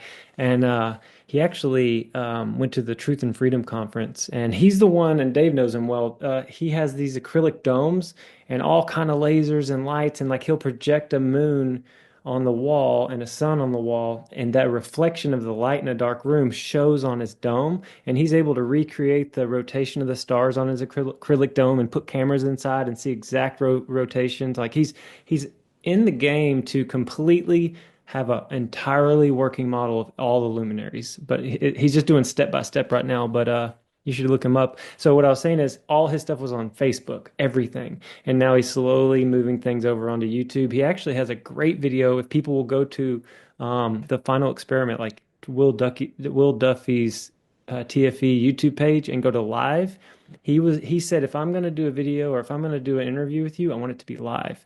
And it's the first one that I think that Will Duffy did on his channel, kept it up, and he just completely stands strong for what he believes. He's not letting any other flat earthers influence what he said, and what he said is very powerful. I'll drop the link. Yeah, Caleb uploaded his video of the dome. Really interesting explanation, because Mika Drazev has been sharing it too. Nathan, can you recite I actually, on my last live stream, I actually played that clip that you sent me today. Did you know that I was looking for that clip? Did I mention that I wanted someone to clip that? I did say you told me you wanted that clip. Yeah. So the when people say why, and it's a great question for a newbie, why would they lie? We don't know, but we can surely speculate. And Nathan doesn't mind speculating. Can you do that from your memory? Yeah, I can go off memory, but I think I can play the video with the memes too, if you want. But what would you like, Dave? Either way, whatever you want. You want to do the video? Play the video. Yeah, I like the video. I just uploaded it today. I'll give you an idea. Yeah. Here's my TikTok, guys. It's a 2-minute video. It's the Enoch TikTok. Yeah, I'd love to show the dome being gold video as well. This is the real Nathan Thompson. My game, the tag there is Enoch of TikTok, but you find me at the real Nathan Thompson. Why would they lie about the shape of the earth? Let's check it out. I guess I don't know that this will really prove this means saying that it's round. Can't tell you why my ex-girlfriend. Oh, that's Caleb. Hold on. It's all right. It comes right after that. It comes right after that. Okay, so no matter what I say, you could actually appeal to incredulity, which is oh, I just don't believe what you're telling me. But I'm going to speculate why they would lie to you about the shape of the earth, right? Right. Or they hide free energy. They keep you at the pump every 3 days when you don't need to do that. They keep you paying an electricity bill every 30 days when you don't need to do that. And then on top of that, they get you to deny your reality, to deny your senses. The definition of the word insane is the inability to perceive reality. So if you can make everyone you're trying to rule over and control in the palm of your hands insane, well, that's powerful. But also the definition of a delusional disorder is someone who can't tell what's imagined from what is real. So if someone has a delusional disorder and they're also insane, they're also a lot easier to manipulate. So you could convince them every 4 years that how they change the world is they vote. And you could convince them that the air is scary and they should cover their face and they should get a experimental medication in their arm. And you could literally shape and control the world into whatever you want. So if people can't see the motive to control what the world is and then shape and mold that into whatever they want, well, they're not ready to have an intellectual discussion about how the earth doesn't curve 8 inches per mile squared, how we're not spinning, how you're not in a vacuum of space, how you've been lied to about the reality of what you live in.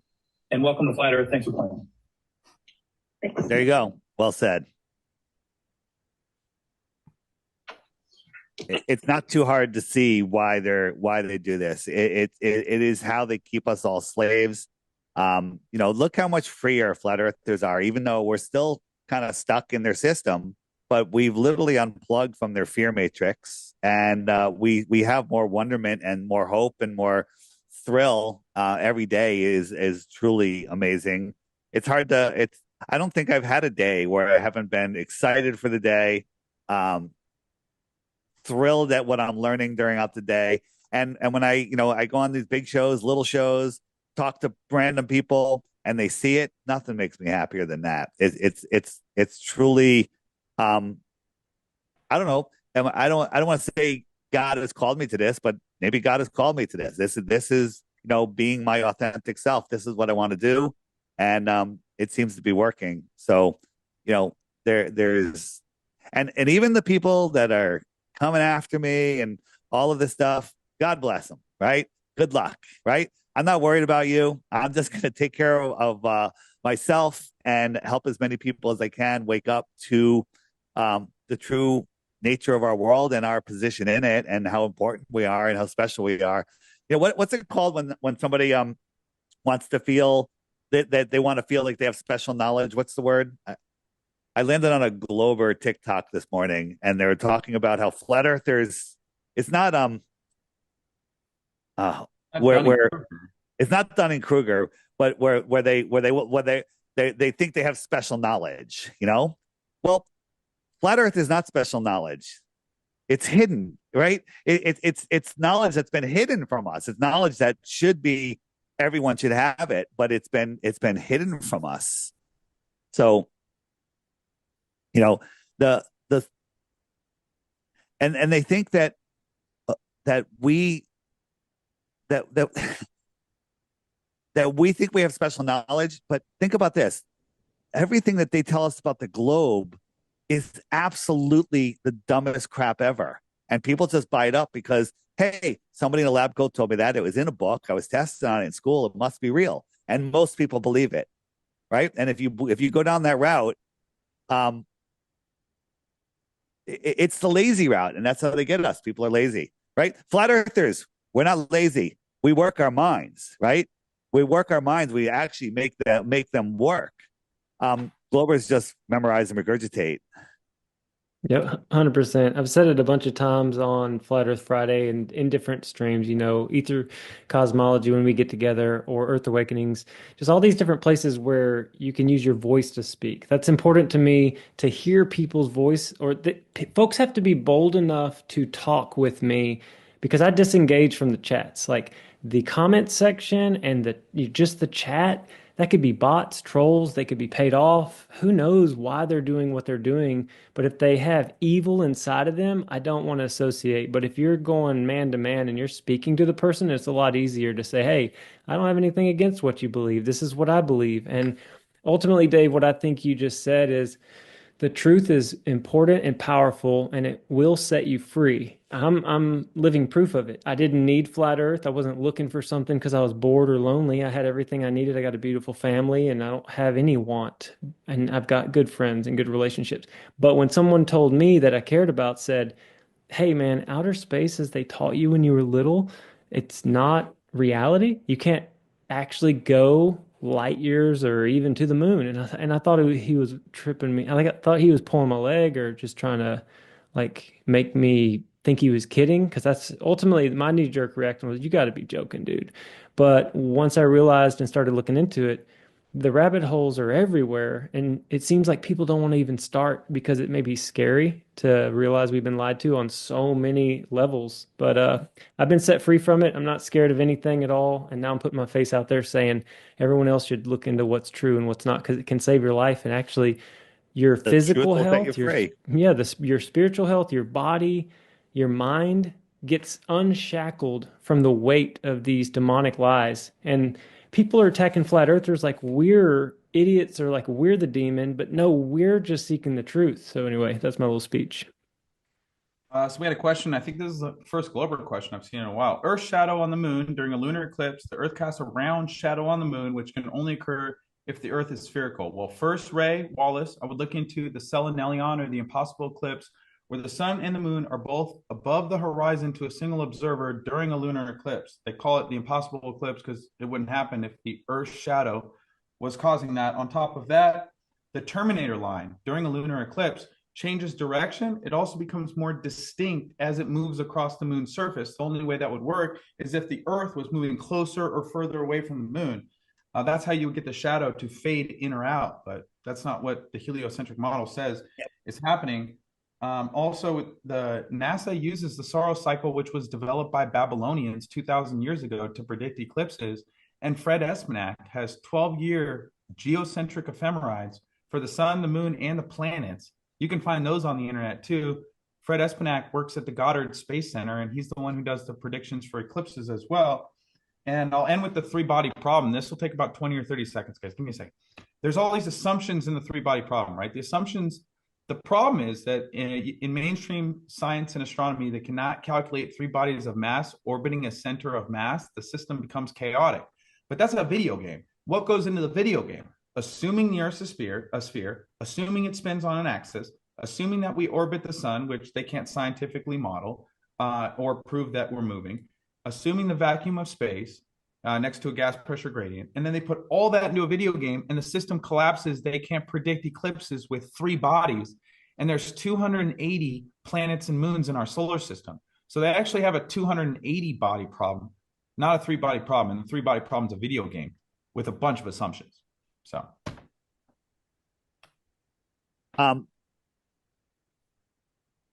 Also, when you look at the shape of a shadow, it's not telling you, when you see the on the moon, I'm trying to find, I have an example where a ball is casting a shadow onto another ball. And where is it? Eclipse shadow. Is this it? Maybe this is it. So lunar eclipse. Let's see. Yeah. So when you have a ball casting a shadow onto a flat surface, it looks exactly like we see an eclipse. But when a ball, this is a flat surface, right? When a ball casts a shadow onto another ball, this is the one. Hold on a second. There it is. It comes in as an ellipse, it morphs, and then it leaves as an ellipse. And we never see that, right? I'm not saying the Earth is flat. See, it comes in at a weird angle, right? So if you take a single source light and get a basketball and draw a circle on the wall, you can take that basketball and eclipse it, and it looks just like the eclipse. But get a ball and cast a shadow from another ball and eclipse it, it comes in as a long ellipse. It centers out, and then it leaves as an ellipse. But that's not what we see. We see this. Now, does that mean? Yeah. An S-wave shadow. Go ahead. What's that? I think they call that an S-wave shadow when you have a ball moving in front of another ball. Right. So again, everything they tell us about the lunar eclipse is impossible. None of it works. But the statement that you made is a program statement. The only way that can happen is if it's a sphere, right? Because that's what you were programmed to say. What difference does it make? I still have to go to work on Monday. It's the same thing. You can't see the curvature like a microbe on a basketball would see it as flat, right? These are things that we've been programmed to say. And the truth is, your eclipse doesn't work at all on a globe.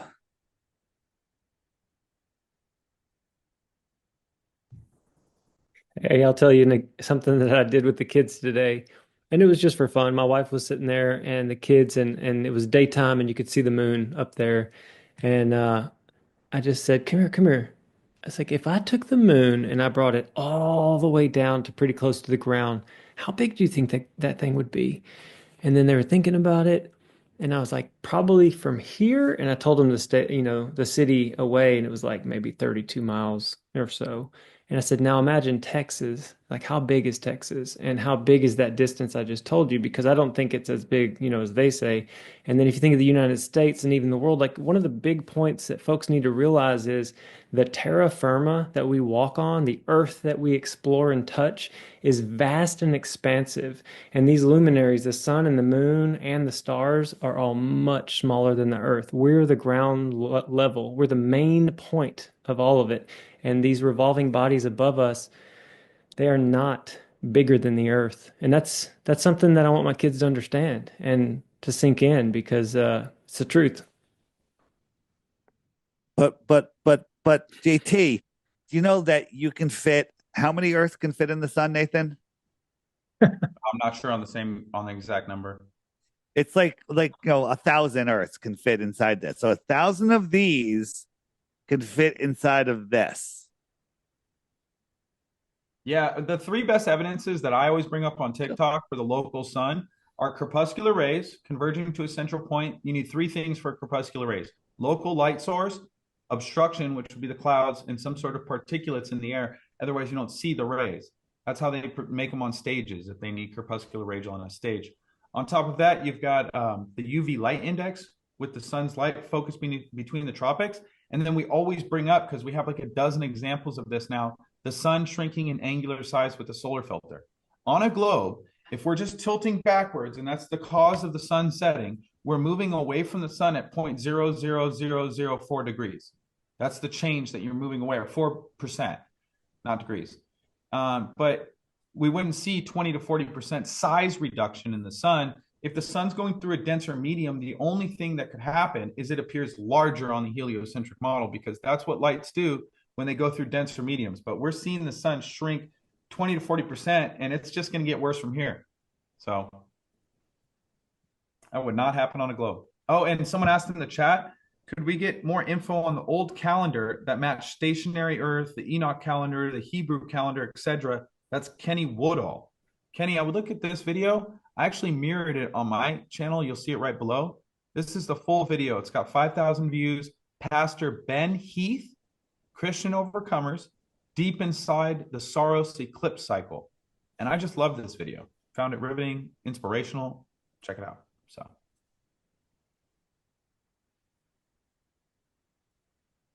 Is somebody actually asking how the sun sets? Is that one of your friends, JT? No. He says, yep. For JT, tell him I asked how the sun sets. How does the sun set? They want me to answer that? I don't know. Maybe they want you to ask me. I don't know. Well, either way, I mean, I could go for it because the sun is a parent, and every person sees a sun that's there's a dome of vision over us.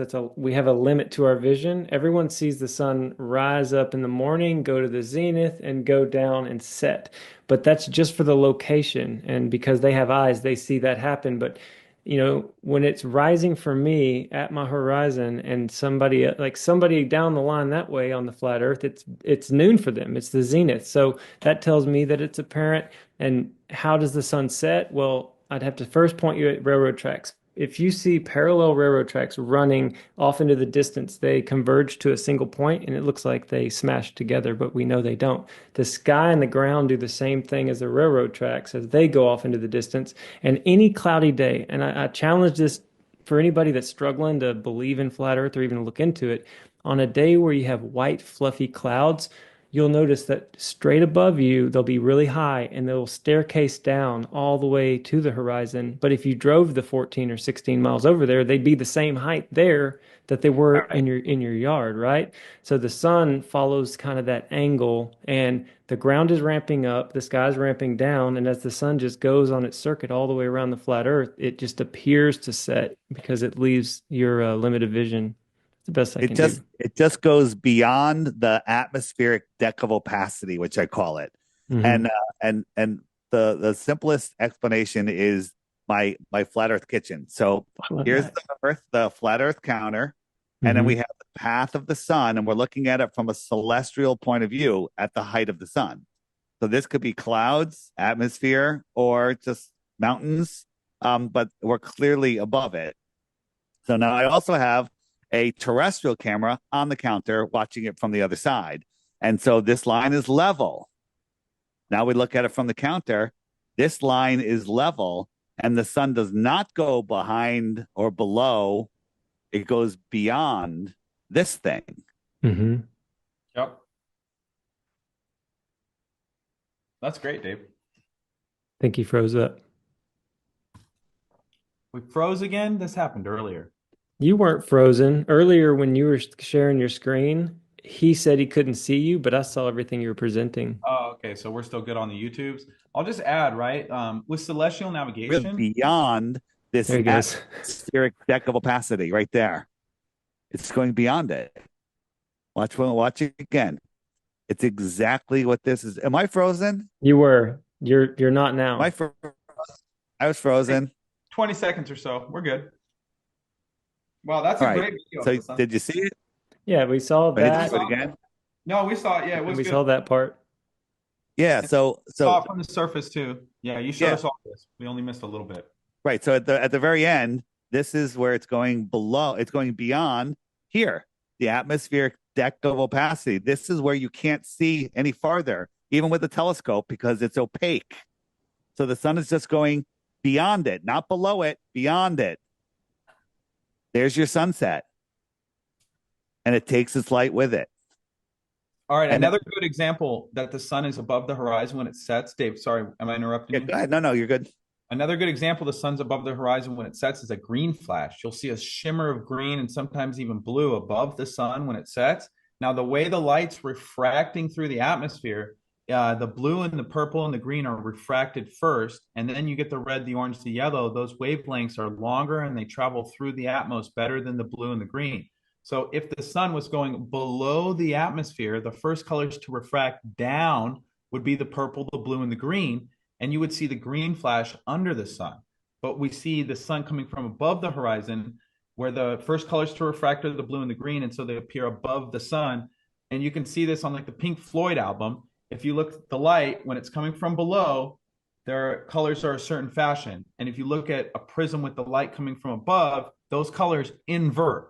And so I would say the only way we would get a green flash is on a flat Earth with the sun disappearing above the horizon into the distance. You know, Pink Floyd even screwed up the head of NASA, who last year said that the astronauts, that the Chinese were going to the dark side of the moon. He said that. He said that last year, that there's no reason to go to the dark side of the moon or something like that. He thought that the back of the moon. There is no dark side of the moon. It's always lit or something like that. He said something stupid, bro. No, he said that, yeah, it's the dark side of the moon. It's like so stupid. Yeah, it's the dark. Yeah, it's never lit. Yeah, question for you, and there's no way to answer with the correct answer. Is he that stupid, or is he making fun of us? Which one? God only knows, bro. God knows. God knows. Yeah. And I love this one. This one is, I believe this is Afghanistan, right? The sun's not going down, it's going away. Or the photographer is falling over backwards faster than the speed of sound, according to the heliocentric model. It's just going away. Fool on the hill sees the sun going down, but the eyes in his head see the world spinning round. The speed of sound's another 666, and knots, it's 666 knots an hour. Just so you know. We got 10 more minutes, and then we're going to shut it down. And I encourage everyone, go over to Mark Sargent's channel, and he's going to do a little tribute to Zulu One, who passed away live on the show last week. Pretty sad. Great guy for the community, and you know, I'm sure he'll make you laugh and make you cry. Yeah, man. Just a hair over a couple weeks ago, I jumped on NDB's, I guess it was his anniversary show, and it was just NDB and No Despair Bear and Zulu, and I hopped on. They just said they put a link and chatted a bit, and it was heavy on my heart. I was like, I couldn't believe it. Like, what? But I'm just lifting up his family, his friends, and you know, Dave, you mentioned it the other day, and I actually heard Darius talking about this, and it really impacted me. He said we're programmed to be sad or mad or angry that somebody's moved on. But he asked the question, he said, how do we not know that they're extremely overjoyed, like with what that next chapter might look like? And I am beyond convinced that when you go, there's nothing sad about that, except for the people and that are going to miss you. That's all. Yeah. Right? Yeah. But if you understand what this place is, the soul system, right? And that, you know, what I remember when people died, people come, oh, it's okay. They're back with the Father now. They're in a happier place. I'm like, it's like, get out of here. Just shut up. Right. You know, that's kind of how I felt. But now I'm like 100%. There's no doubt. There's no doubt. And boy, does that help you deal with situations like this. So for those who don't know who Darius is, in the app on the homeschool section, the homeschool section, the first folder is a new folder I added, Darius J. Wright. He's a guy that does outer body. He's been having OBEs, outer body experiences, and he talks about a lot of stuff about a being that guides him and shows him what this place is, and it all ties it together in my book. Yeah. And I mean, I've known from the beginning that this life is but a vapor. It's here today, gone tomorrow. It's a flash in the pan. So the way that I live my life is I live like today's my last, and I want to love people fully and richly. I want to have fun. I want to bless people if at all possible, because you're not guaranteed tomorrow. But there's no reason to be scared about dying, because it's going to happen at some point, either tomorrow or in 50 years. So just don't worry and be happy. What do you got there, Nathan? Someone in the chat asked, what kind of shape could produce the eclipse we see? I think they have to be talking about a lunar eclipse. But I don't even think it has to be something physical blocking the light for the moonlight. I think the moon could be moving through a node or a phase in the sky where their light is polarized. The light that it's generating gets polarized. And the reason I think that is if you look into the quantum Venn diagram paradox, they deal with polarized lenses. And when you take two of them and you line up the two screens, it completely blocks out all the light. But then you add a third polarized lens behind it and more light starts coming through. And it's like on the heliocentric model, that makes absolutely no sense because they pretend light a little like cannonballs of energy. So how are you blocking out all the cannonballs of energy and then you add a third filter and the cannonballs somehow are able to pass through? That makes absolutely no sense. But and they'll claim on the heliocentric model that redness we see with the lunar eclipse is refraction from the light coming around the atmosphere of the Earth. Well, then the eclipses would be based on weather, not the solar cycle. You'd be predicting the weather years or months in advance. And on top of that, you see the darkness come over the lunar eclipse first, then it goes into polarization phase, the umbra, and it's bright red, purple, and orange sometimes. And so then the shadow moves away and it goes dark again. So if it was the refraction of the Earth's atmosphere around the Earth, you would see the dark portion or the red portion first, then it would move into the Earth's shadow, it would be dark, and then it would go red again as it moves through the atmosphere. And how it goes. Yeah, and so this was Foucault pendulum. This was interesting. It talked about how that Newton didn't assume, he missed the fact that the moon was immaterial. But it also says there's a source of energy in the north that's more powerful than atomic energy. And all the secret societies of the world were working together to figure out how to harness that atomic energy so they could take over the world. And the climax of the book is that they couldn't actually map all the subterranean and telluric currents until they put it on a north polar projection, a top-down version of the Earth, basically a flat Earth map. That was like the climax of the whole book. They had to use a flat Earth map to take over the world. So interesting, truth in plain sight, but they put it in a fiction book, of course. Yeah. Amazing.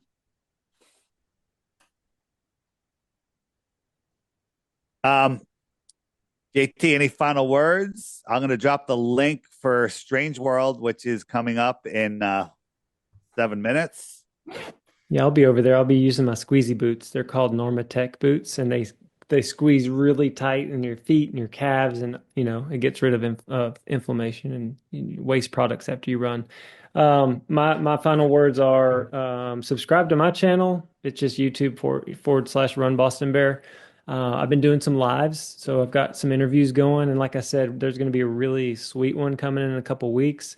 I also put clips up. If I hear anything in the community happen and I'm like, man, that's fire, I'll clip it and I'll put it up. I don't get the clips put up as often as I'd like because first and foremost, I'm a married man and got 3 kids with one on the way, and family's first. So like right now I got all the kids down and I was able to join y'all, but I have like 20 or 30 clips saved that are amazing, that are coming out soon. So thanks for letting me share that. Thanks for letting me come on tonight.